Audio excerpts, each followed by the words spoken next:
Great. So I think first off, it'd be a happy or sad day where the war room got broken down for the election yesterday afternoon. So, but I think in many ways it accomplished what we needed to. I think we've regrouped as a team, established some good policies and procedures. I have, high confidence in kind of where we're going from here. I think most of the team member does too. So, I think originally we were looking at that. Gosh, can we make it by this time to get the budget book prepared? I'll never forget Matt saying, all we can do is try. And I think Mike said yes, absolutely. It's kind of, I think, interesting. There are two differences there, but so we're still holding daily meetings, following the election.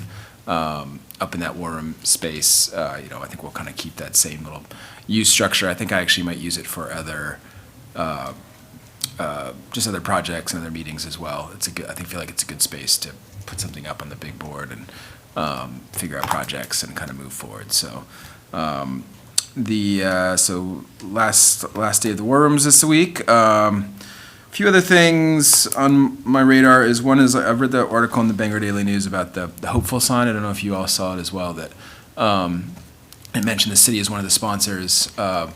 I spoke with the business owner putting that up yesterday, who reminded me and actually had previously confirmed with city staff that the previous city manager had committed $5,000 to that project, but there hasn't been a check cut for it yet.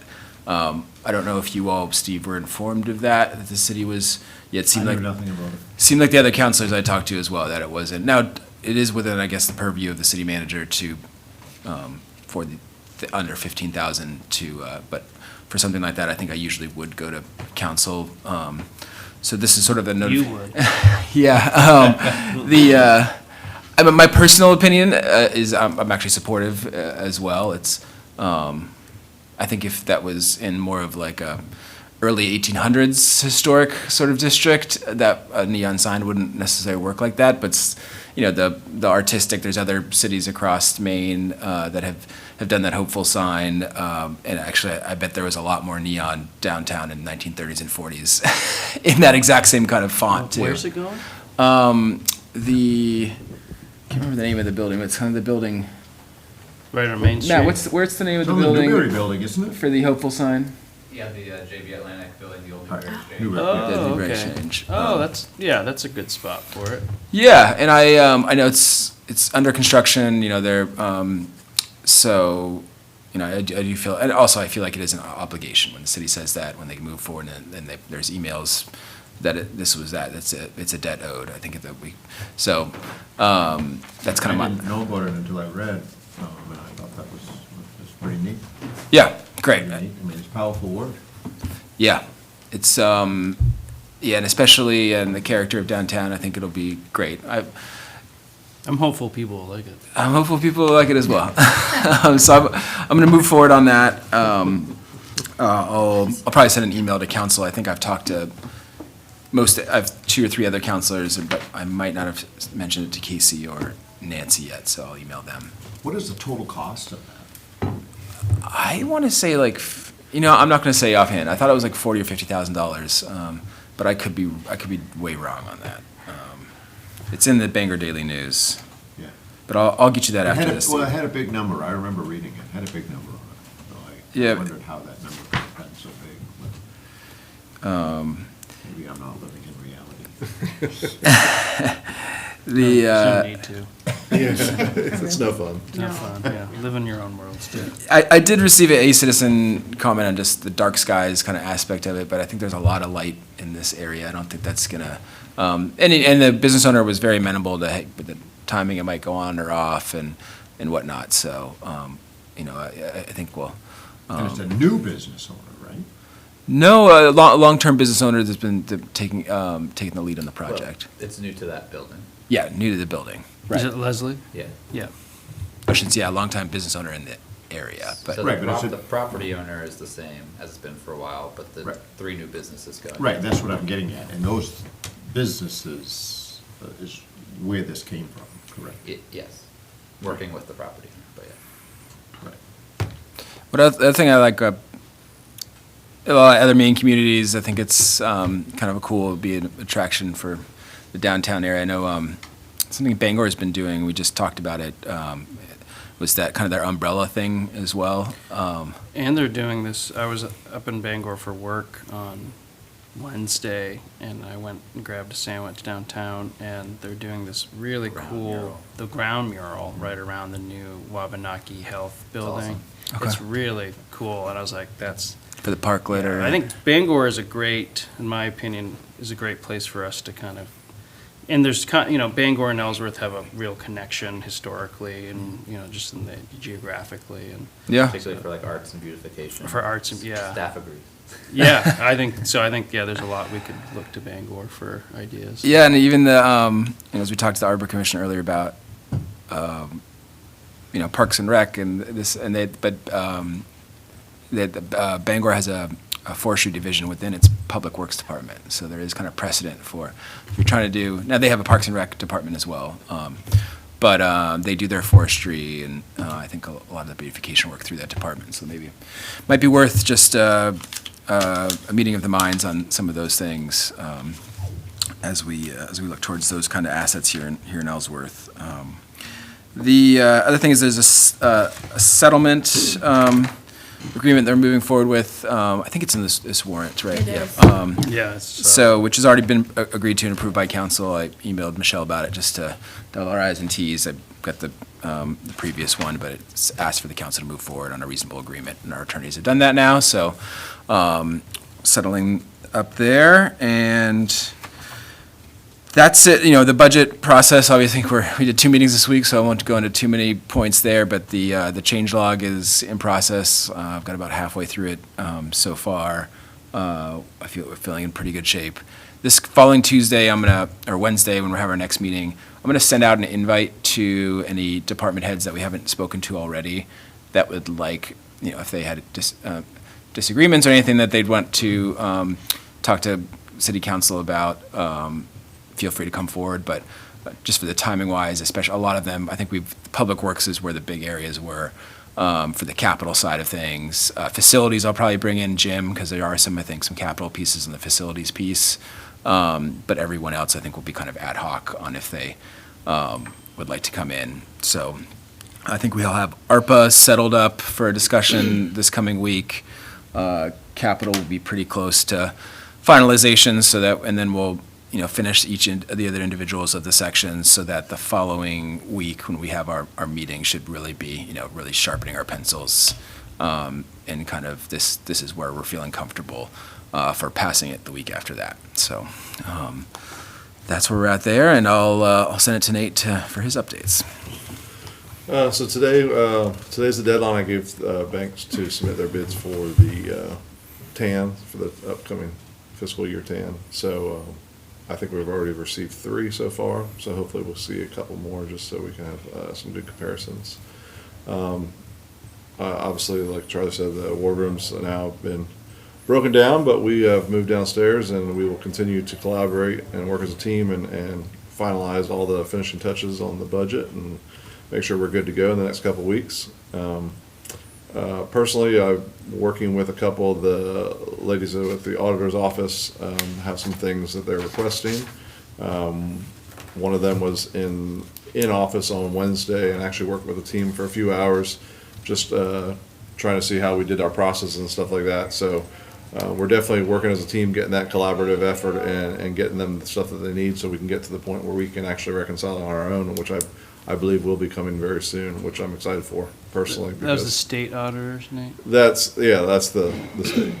So, like I said, very excited to finally get to the point where we can do this on our own, and I feel like we are going to get there very soon. We just have a couple more hurdles to that we need to do. Like I said, I don't plan on doing it by myself. I plan to work with a team. Got a great team with us, and like I said, we're just excited for the things ahead for Ellsworth. So that's where we're at for this week. So. Yeah, I think we're excited for the budget process, getting through it, but we're going to hold popping the champagne bottles until we reconcile. Because I think as we talked about at the last budget meeting, I think for some of the larger larger strategic choices about, our debt servicing, our reserve strategies, what we would need to bond for infrastructure in 1 year, 5 years, those types of things are really dependent on the reconcile. And even, requests for spending on undesignated fund balance as we move forward throughout the year, but really having a strategic approach to a lot of these things. So I can say, hey, you can't do it, or you can do it. Even some smaller things to the person who's really helping us with our on the ground, is the former finance director for Madison, Maine, and really we had some great conversations about TIF, and even like today's warrant's a great example on how you plan for legal funding. Now they had some mill closures that they kind of had to look out for. I think they were in some kind of, and how do you how do you look ahead to say, hey, what are we going to need to start putting away, or strategically financing for, like knowing that these things may happen. And she's also, in addition to helping us kind of through the reconcile and getting the narratives of sort of, it's been really interesting to see. It's almost like you get to see where the system broke in the past and how it was supposed to be designed and the failures of design, and and then when you can figure out one piece of the, hey, why aren't these numbers adding up? Where do they come from? Why are they there? And then you kind of deep dive and investigate the story of that one piece. And then when you solve it, then it's like a story that you can, now the next 6 months, you can say, okay, oh, that piece, which should have been here, and it's split between these two numbers in how, a wastewater bill was paid, but then, what the actual charge versus, the end-up charge was, and then you can kind of move forward. And so it's actually helped, I think, me and the team understand some failures in accounting in the past, and so that, in July, unfortunately, we won't be able to like live reconcile FY25 because you got to catch up or you can really do that. But at least we can set ourselves up for success so that we finish the FY23 reconciliation, the team gets new processes in place, and we expand this finance department so that it can reconcile 24 in-house as soon as possible, so it'll be ready for an audit as soon as possible. And then we caught up to date in 25, but we have policies and procedures in place that are like, we won't have to do any investigatory work on how things were accounted for now. So really, really excited. That's great. Yeah, I think that's pretty much it. That's all I got. How many actual bank accounts does the city of Ellsworth have? Actual bank accounts. It's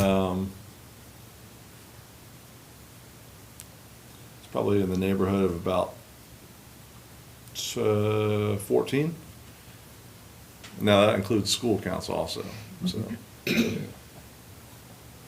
Is that an adequate number? Is that too much, too little? I think the city could use a couple more, honestly, just to kind of separate some of the funds a little bit, to make it a little bit easier. I think once we get, obviously, the reconciliation under wraps, I think we'll have a better understanding. But I think it would be nice to kind of keep some things separate. Obviously, it's all together, but kind of keep that apart. Right, I asked that question simply because, if you have clear lines, sometimes there's clearer thinking. Yeah, exactly. Yeah, I'm asking. no, and I think it's kind of part of that. I think the reconciliation and like the strategic approach we go to next, which has been interesting to me. Like I can see how the system was designed to run well now, especially with like our, when we went through that reserve account, right? So if that had been stuck to, we're going to reserve fund every year. There's going to be budget line items that are sent here. It's not just wastewater that's putting 35,000 in. It's it's a lot of the bigger departments. It's a legal fund. It's a this. It's that. But then at the same time, like and then the system broke for 4 or 5 years, and really 4 years. So the system that was designed didn't actually carry through institutionally. So I think there actually are 2 failures there, right? One is like that the system that didn't carry it over, but then also the system before it didn't have the processes to kind of get there. I talked to our accountants, like, could I put a new counselor, like, when you get your memos on what you do, and Maura and I actually talked before she left about updating it, some of the materials there, like, a big thing on like, here are the financial questions you need to ask your finance department. And if the answer is not yes to this, like, you know, these finance committee meetings, because that's what I was thinking. It's like, wow, they had these finance committees every single week. And in some ways, there wasn't like, you know, a point in time where people said like, hey, we really, like, thank you for the warrant and thank you for the this, but like, what's the status of the reconciliation? Are you focused on it? Like, how many people do you have working on it? Let's, like, you know, if you're hearing that we're not reconciled anymore after 1 or 2 months, like the whole council and this finance committee meeting, they need to really, and not necessarily pressure, because there might be lack of resources in finance. There might be lack of, you know, there might, and that's not just necessarily somebody's fault. Might be positions that have left, but to really kind of those institutional things that you can say, like, I'm not seeing, like, I need to reserve, what's our reserve strategy? What's our, you know, some of this things we talked about, like, what's our debt kind of ratio, and is that appropriate to where we're at, so that these, because you all are the board, you know, that boards can have those tools as well to make sure that we don't get off the track again. And that, to your point, Steve, you know, to have systems of accountability, so it could be that wastewater and water, their enterprise accounts, that they're not in the do to, do from system. But that might be functionally like impossible. So I think there's some choices there that, like, how do we set ourselves up for success in the future that I'm interested in as well.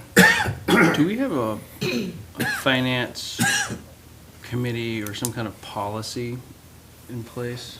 Because, you know, like, I started in November and I'm just handed a giant book, and they're like, all right, good luck. And, you know, and I look through it, but like, you know, there's only so much that I can retain at the time. And I'm just wondering, to your point, Charlie, like, creating almost like a policy that, like, the finance committee, whoever's on it, and then the whole council has, but it says, here's the finance committee's duties include, and then kind of a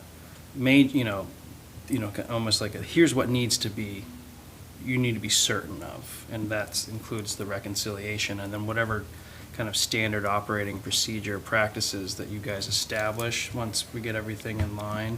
Yeah. Kind of saying, like, every Friday, these things should be addressed. And then so if you can't, we almost have a just checklist. And if we can't get a checklist, okay, why? And then when is that gonna be addressed? Yeah. And like, you know, there's always reasons for something maybe not happening for a week or two, but, and that way, part of the finance committees and the council's fiduciary responsibility is just like keeping on top of it. And then, yeah. So, My first year, I was appointed to the finance committee, and and it might be my perception that's wrong, but I don't think anybody wanted the truth. I think they wanted their truth. their reality. You know, and I don't think they didn't want questions, they didn't want anything to do with that. And you know, when I started, this was available only. Right. Okay. And then the finance director said, oh, no more paper, it's all gonna be online, and you gotta dig in to find the scanned invoice and all. No more paper. And I'm like, what do you mean, no more paper? I'm an old school guy, and you can give it to me online, which I'm getting now, which is wonderful, but sometimes you just need to dig into the pile. And so the second year, I got booted, and Michelle and Tammy got on, which I thought was wonderful. No, Michelle. It wasn't Tammy, it was Michelle that was on. And Michelle, all of a sudden, paper came back. And so I'm like, well, that's interesting. And nobody wanted paper. Nobody wanted really to dig in. And so, in some regards, you're speaking, what you're speaking about, I wish was there when I first was on the finance committee, because there was a lot of resistance there. And you know, it was hard to get info. And that has all come full circle now. So now we have both. We have you know, the emails ahead of time, that you can look through, and if you really need a piece of paper, you've got it. I mean, we've got both now, and it's a huge improvement. It's Don and Ellsworth. My first year was tough. I was off the second. Yeah. And to speak to that a little bit is 2 times, the auditor was going off the audit, presenting the audit and talking about it.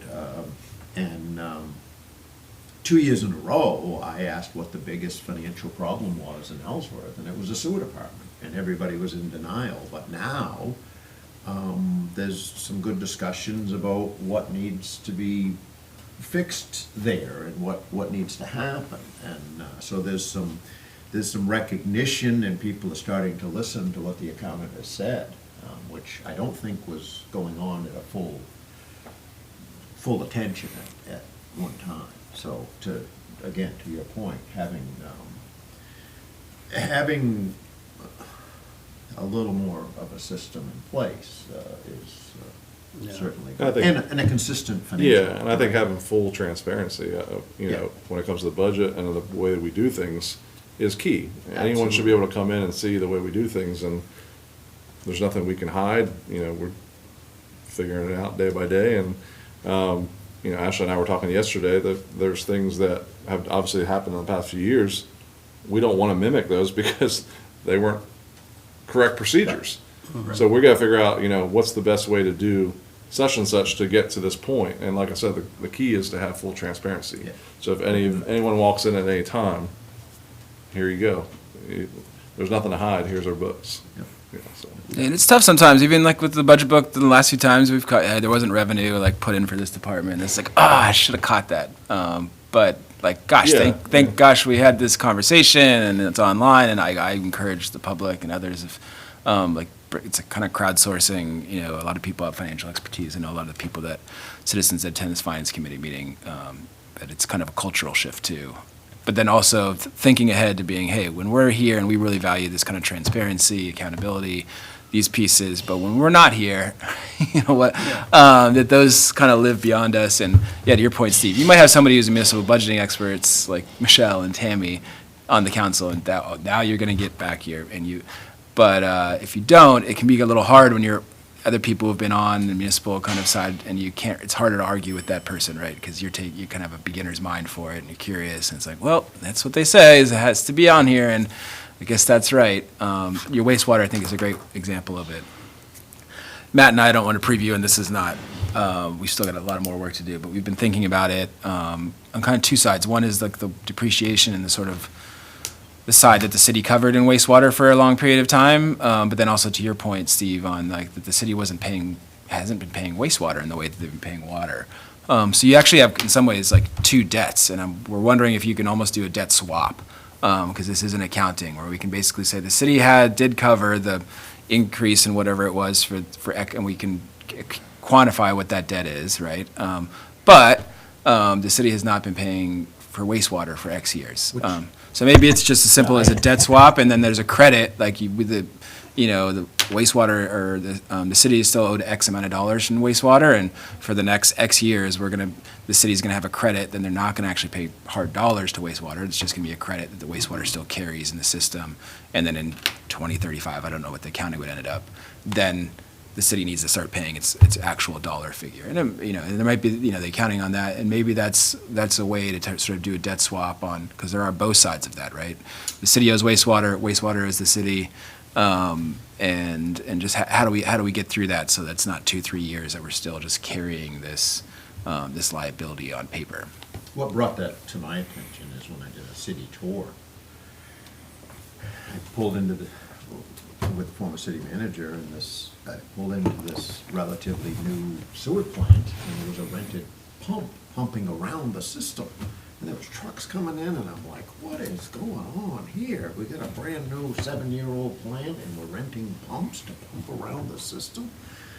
And I asked some questions about that, and then I found out we were taking in all this outside sewer.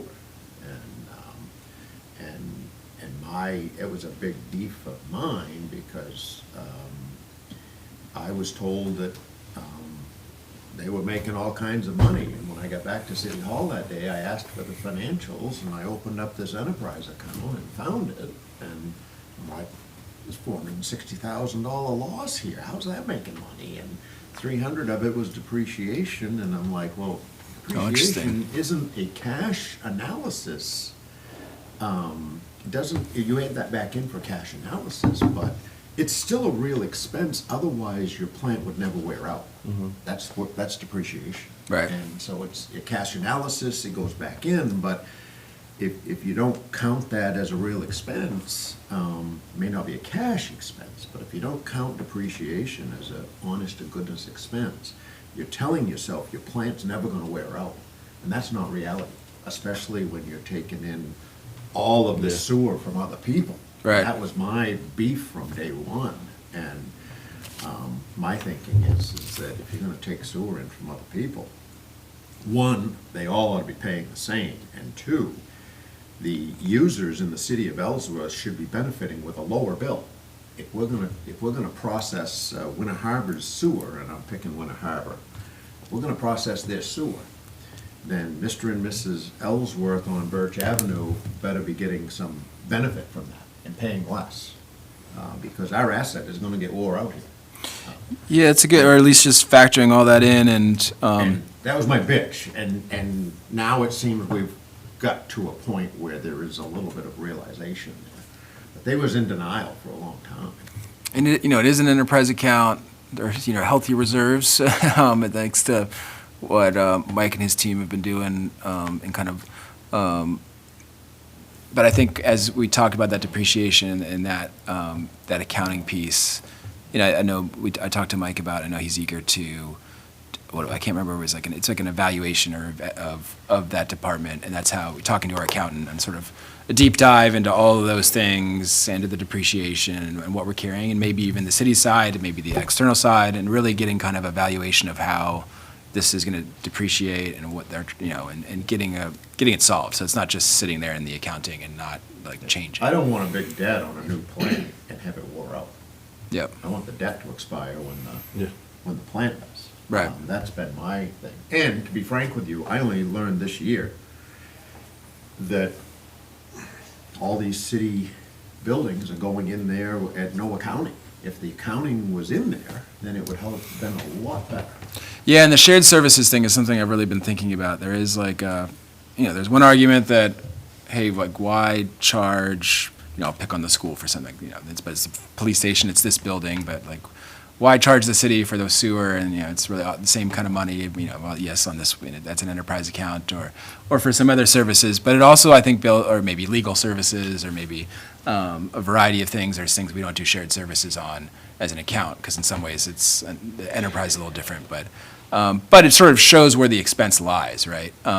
So that it's not, and IT carries a lot of this too. They carry a lot of expenses. So that's something I think in future projects, and that's more of like maybe a larger finance committee discussions about policies, and so you can see the true accounting of, hey, you're asking for this cost increase, and you're not, and a third of it is actually being carried by a different department.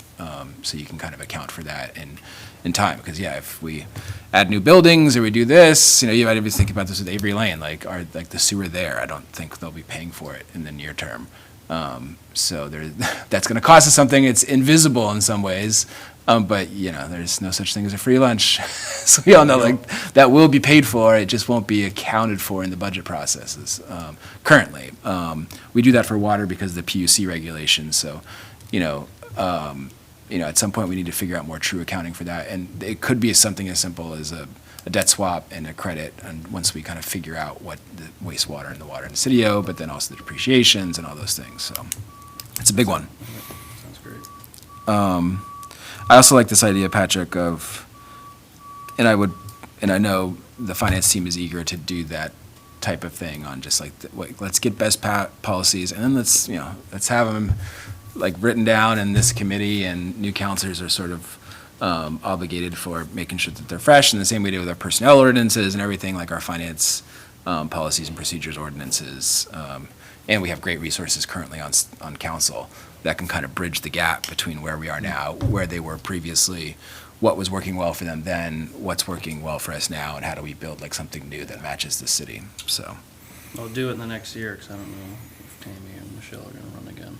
Yeah, year and a half, right? We Year and a gotta- half, yeah. One other financial thought that came up early on when Avery Lane was talked about, and I don't think you were here when it first started to be talked about, but one thing that I floated at one point, and I'd just like to throw it out to this group as well, that, you know, I voted to buy this building. I believe that it was probably a good choice for the city as opposed to the leases, but at the same time, there's a lot of city-owned property laying around that could be marketed. Put it back on the tax rolls and offset this $1.2 million debt. And, you know, there's a lot of property laying around, and probably Larry or somebody here can speak to the valuations and how much money that would bring in taxes. And because property continues to get accumulated, and it just sits and sits and sits and sits. And there's something to be said for, do we need that? We're crunching numbers here. Do we need that asset sitting on the books when it could be, that asset could be sold, take in some money? Tax okay, for property. and then the yeah. tax base and people are building Still on sell those to- properties or what have you. Yeah, you're speaking my language today, Steve. So I cleaned out 3 city managers worth of city manager binders and folders in my office. And I think when we did the move back from the war room, myself and we were like, all right, let's also just go through all of these binders, because City Hall is just full of, it's basically a storage unit too, which is kind of another conversation I think I might have future, is like, we're getting to the point where people's offices have just become these like, just, decades of storage. And we need I think a more, and all of like the attic spaces are just crammed with stuff. I mean, it's organized up there, but there's no more areas, and these are historic records. Some of them we need to keep for historic purposes, some of them we need to keep for legal purposes. I think the majority is actually in the historic category. But yeah, I was going through a lot of, oh, look, this is the fire station, like, reconciliation plan. I think for like, off the top, I think it was like 18 million for a fire station and a police station together, and they bought a piece of land for it. And We're just holding on to it. so, but that piece of land is like attached to the school, so you might want to hold on to that piece of land. It's but Not you saying might. all, but But it's also in a good area, and we're losing. We've and they spent probably good city money on that at some point in time, and maybe not. Maybe that's in an area, or maybe if we like, what is this actual purpose of this going to be? And if not, like let's but just an accounting of all those pieces. I know Matt and I were in. There's some other parks that have like a little corner lot. Well, maybe we want to keep that. It's not really worth that much, but an inventory of all those things, I think, would be a great thing, because if that was a public safety purchase and it's no longer valuable, maybe we should sell it and then tag it with and put into a reserve fund for police and fire and split it between the two. That could also be an option. it's gotta be a lot of cash laying around there. Yeah. Gotta be. Steve will buy City Hall and then lease it back to us at a Yeah. very nice Don't put Dollar it past here. them. dollar. Yeah. Or we designate it as like, you can buy this, but it's got to be long-term housing, like Yeah. not short-term. Well, that's the thing, yeah. Yeah, you can set the rules if you're selling it. I mean, the rules can be set accordingly to benefit the city of Ellsworth. Yeah, I mean, I would probably, for something like that, just do an RFP process with like the requirements of the development attached to it, where, again, maybe Absolutely. we sell it at a lower rate than market, and that way it gets on the tax roll again, but the developer can develop at a cheaper rate, but. What, Then we'll tax them. The other thing, auction or whatever, seal Yeah. it, whatever. or I come back and it's like, we only have like 3 pieces of land. At least we know. Yeah, at least we know, and I think one more consideration, Patrick, you might know a little bit more about it, but just the tax acquired nature of some of the properties. Maine went, or the Supreme Court had a ruling last year. Yeah, we're that- not gonna get any profit. We're Yeah, gonna we're not cover gonna our profit costs. really off of that. But, But the value of the tax roll again, maybe to worth. speak to that, I threw that out at one point, well, okay, yeah, I wanted the Karst family to get their equity back, and that didn't happen, and then the ruling came that actually it should have happened, and, so, even if that's the case, everybody's benefiting, because, Joe is getting his equity, if there's equity, the city is putting it back on the tax roll, like you're saying, so, and it's fair treatment to whoever lost the property, so Yeah. it's still, you know, Yeah. there's a benefit there. Anything acquired through tax foreclosure will have to pay any profit Yeah. to the previous property owner, so that might kind of push it towards, all right, how do we do like a partnership? How do we maybe sell this to a developer, whereas if the city has bought it outright, Right. that, we can sell it for it, keep all the money. But still, we don't wanna take people's property and keep their equity. No, That's not fair. and now we can't. That's not fair. Nope. Well, The Supreme Court it agrees with happened you. since I've been here, and I've thought about it. and now the It's Supreme now Court- illegal. Yeah. Shocking. Yeah, yeah, I know. It really is kind of shocking that that was something you could do. All right, Awesome. back at it. You guys got any fun plans for the weekend? Getting a haircut. It's been, yeah, I know, everybody. I was Big hoping for plans. better weather. I liked it, but, yeah, I just wanted to go It's the mop. pretty The after. mop. The Ellsworth Outdoor